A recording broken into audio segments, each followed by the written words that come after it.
मेरे युगल की लीला भूमि, ओह कितनी मनोहारिणी है ये। साक्षात मनमथ, मनमथ की क्रीड़ा भूमि जो है। दर्शन मात्र से मन प्राणों से एकाकार हो जाती है। आकाश उनकी अंग कांति जैसी ही श्यामलता से आच्छादित है।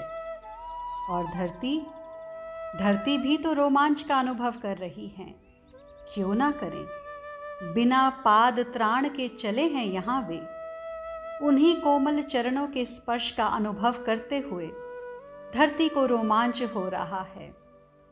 बीच बीच में मतवारे मयूर कुहुक उठते हैं। संपूर्ण वृंदावन मुखरित हो उठता है उनके मादक रव से। और उस समय हृदय हठात पुकार उठता है, जय हो मेरे प्यारे, जय हो प्यारे। मैं धन्य हो गई। क्या मैं पुरुष नहीं, क्या मैं गोपी? प्रेम में बिना गोपी बने प्रेम पूर्ण होगा कैसे? पुरुष तो एकमात्र कृष्ण है। ये रहस्य भी यही उजागर होता है। जय हो मेरे प्यारे की, मैं धन्य हो गई, क्योंकि मैं तुम्हारे लीला निकेत में हूं। पर तुम दिखे नहीं, क्यों? आखिर कब तक छुपोगे? कब तक चलेगी ये आंख मिचौली? देखना, मैं तुम्हें ढूंढ कर ही रहूंगी। तुम्हें आना ही होगा, प्रकट होना ही होगा। मेरे मन अधीर मत हो, वे यहीं कहीं होंगे। आहा, ये श्रीधाम वृंदावन है। देखो, ये श्रीधाम वृंदावन है। यहाँ प्रतिक्षण नवीन नवीन प्रेम लीलाएं अनुष्ठान के रूप में की जाती हैं। यहाँ हरियाली जो दिख रही है ना, यही तो है गौर श्याम का मिलन। यह है वृंदावन की हरियाली। हरा रंग, उफ, मानो पीला और काला रंग मिल गया हो। पीत रंग श्री राधा रानी का, और काला रंग श्याम वर्ण श्री कृष्ण का। तो दोनों रंग को मिला दो, हो जाता है हरा। ये हरितिमा, ये हरियाली युगल के मिलन का प्रमाण है। यहाँ की वायु में भी उन नील पीत दुकुलों की सुवास, उफ, मदहोश कर देती है। और ये वृक्ष, ओह, ये वृक्ष तो सबसे बड़े रहस्यमय मर्मज्ञ हैं। पर अपने में ही उन रास रहस्यों को छुपाए ऋषि मुनियों की भांति मौन खड़े रहते हैं ये। यहाँ की पग पग भूमि पर अनेक लीलाओं के रहस्यमय पीठ हैं। यहाँ का प्रत्येक कण प्रेम से सिंचित है। और यहाँ की कुंजें, मैं यहाँ की गोपी बनूं, पर नहीं, मेरे इतने सौभाग्य कहाँ। मैं यहाँ का गौ बनूं, नहीं, मेरे इतने भाग्य कहाँ। मैं यहाँ का पर्वत बनूं, नहीं, मेरे में इतना सामर्थ्य कहाँ। रो गए उद्धव ये गाते गाते। मैं लता बनूं या ब्रज की रज का कण बनूं। कण क्यों? क्योंकि ये महाभागा गोपियां मेरी सद्गुरु श्री राधिका जी जब चलेंगी, पग धरेंगी, तब उनके चरण मेरे ऊपर पड़ेंगे। मैं धन्य धन्य हो जाऊंगा। इसलिए क्या मैं रजकण बन सकता हूं? क्या मुझ पर ऐसी कृपा होगी? धरती में गिर पड़ते हैं उद्धव, और उनके अश्रु से वृंदावन की भूमि भींग जाती है। मैं ब्रज रज बनूं, मैं ब्रज रज बनूं। उफ, क्या अभिलाषा है। प्रियतम के कुंज की धूल बनूं। हे वज्रनाभ, उद्धव रज बनना चाहते हैं। उद्धव वृंदावन की धूल बनना चाहते हैं। अपने प्यारे की धरती की धूल। प्रेमियों की इच्छाएं भी विचित्र विचित्र होती हैं। उद्धव का ये गाया गया गीत प्रेम की गहराई को दर्शाता है। स्वर्ग प्रेमियों को चाहिए नहीं, साम्राज्य, अपार संपत्ति, यश, वैभव, ये सब भी प्रेमियों को नहीं चाहिए। अजी, इन्हें तो मुक्ति तक नहीं चाहिए। प्रेमी भी कैसे पागल होते हैं ना। उद्धव ब्रज की लताओं को छूते हैं, कभी मोर को देखते हैं, कभी पक्षियों का गान सुनते हैं, तो कभी ग्वालों की मंडली में चले जाते हैं। ग्वाल बाल बड़ा आदर करते हैं उद्धव का अब, उनकी बातें सुनते हैं उद्धव। फिर वहां से यमुना जी चले जाते हैं, वहां बैठे रहते हैं। फिर मैया यशोदा की याद आती है तो नंद भवन की ओर चल देते हैं। मेरा कन्हैया आया। जब भी उद्धव को अपने यहाँ देखती हैं मैया यशोदा, तब तब वो दौड़ पड़ती हैं। फिर उद्धव को जब पहचानती हैं तब बड़ा संकोच होता है उन्हें। तू भी तो मेरे कन्हैया जैसा है ना, झेप कर सिर में हाथ रखते हुए कहती हैं। कुछ नहीं चाहिए हमें, नंद बाबा के मुख से यही सुना है उद्धव ने। मोक्ष, मुक्ति, बाबा, ये तो जीवन का लक्ष्य है। मेरे में अभी भी ज्ञान के कुछ संस्कार शेष हैं, उद्धव कहते हैं। इसलिए कभी कभी ज्ञान मार्ग की चर्चा छिड़ जाती है। नहीं, मुक्ति तो नहीं ही चाहिए, बस हल्के स्वर में इतना ही बोले नंद बाबा। फिर उद्धव ने धीमे स्वर में पूछा, मरने के बाद हम जहां भी जाएं, बस कन्हैया से ऐसा ही प्रेम बना रहे, उसकी ऐसे ही स्मृति बनी रहे, कभी विस्मृति ना हो। ये क्या कह रहे थे नंदराय जी? मुक्ति नहीं चाहिए? नंदराय जी से ही फिर पूछा था उद्धव ने। नहीं, मुक्ति तो बिल्कुल नहीं चाहिए उद्धव, क्योंकि मुक्त हो जाएंगे तो अपने कन्हैया से प्रेम नहीं कर पाएंगे। ज्यादा बुलवाता नहीं हूं मैं नंद बाबा से, क्योंकि वृद्ध हैं वे, अद्भुत वात्सल्य से भरे हैं ये बाबा। उद्धव चले जाते हैं फिर उन्हीं महाभागा गोपियों के पास। आजकल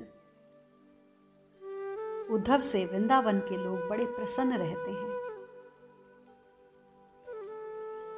कोई भी अपने भवन में बुलाकर माखन खिला देता है उद्धव को, और उद्धव को बुलाने की आवश्यकता भी नहीं पड़ती। जब शुद्धा लगती है तो किसी भी ब्रजवासी के घर में चले जाते हैं उद्धव, और बड़ा मान सत्कार करते हैं ब्रजवासी। गोपियां तो उद्धव को देखते ही बस यही कहती हैं, उद्धव मिला दो ना श्याम में, मिला दो हमारे श्याम सुंदर से। उद्धव उन्हें देखते रहते हैं। ये आशा त्याग दो, कहते हैं। वो बेचारी गोपियां उद्धव को देखती, फिर पूछती क्यों? उद्धव उत्तर देते, आशा ही तो दुख का कारण है। आशा रहेगी तो दुख भी रहेगा, इसलिए आप लोग आशा को ही त्यागिए कि कृष्ण आएंगे। गोपियां कुछ नहीं बोलती, बस अपने कपोल में हाथ रखकर देखती रहती हैं उद्धव को। पिंगला नाम की एक वेश्या थी। प्राचीन इतिहास में ये कथा आती है।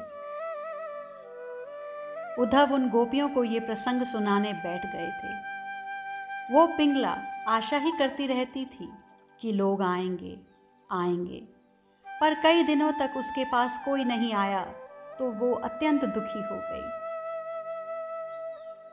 उसके अंतचक्षु खुल गए और वह कहती है, आशा ही दुख का कारण है। फिर गोपियों वो सब कुछ छोड़कर चली जाती है।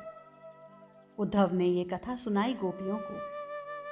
पिंगला भले ही कहती रहे कि आशा दुख का कारण है, पर हे उद्धव, हमारे लिए तो आशा ही सब कुछ है। और एक बात सुन लो, जिस दिन हमारी आशा टूट जाएगी ना, उस दिन हमारी ये श्वासों की लड़ी भी छूट जाएगी, टूट जाएगी ये सांसों की लड़ी। कृष्ण आएंगे, कन्हैया आएगा, इसी आशा ने तो हमें जिंदा रखा है, नहीं तो ये वृंदावन ही खत्म हो जाता कब का। उद्धव इन्हें समझा रहे थे। ज्ञान की बातें बार बार क्यों छेड़ देते हैं इनके आगे उद्धव? ये गोपियां प्रेम के उच्च शिखर पर विराजमान हैं। नहीं नहीं, ये तो स्वयं प्रेम मंदिर की उच्च शिखर हैं, फिर इनको ज्ञान सुहाए कैसे? अच्छा, आप लोगों की अभिलाषा क्या है? मुक्ति चाहती हो, मोक्ष चाहती हो? उद्धव ने ऐसे ही पूछ लिया। वही ज्ञान के कुछ संस्कार अभी भी गए नहीं थे उद्धव के अंतःकरण से। मुक्ति, ये तो हमें खारी लगती है उद्धव। मुक्त हो जाएंगी तो फिर हमारा श्याम सुंदर तो हमें मिलने से रहा।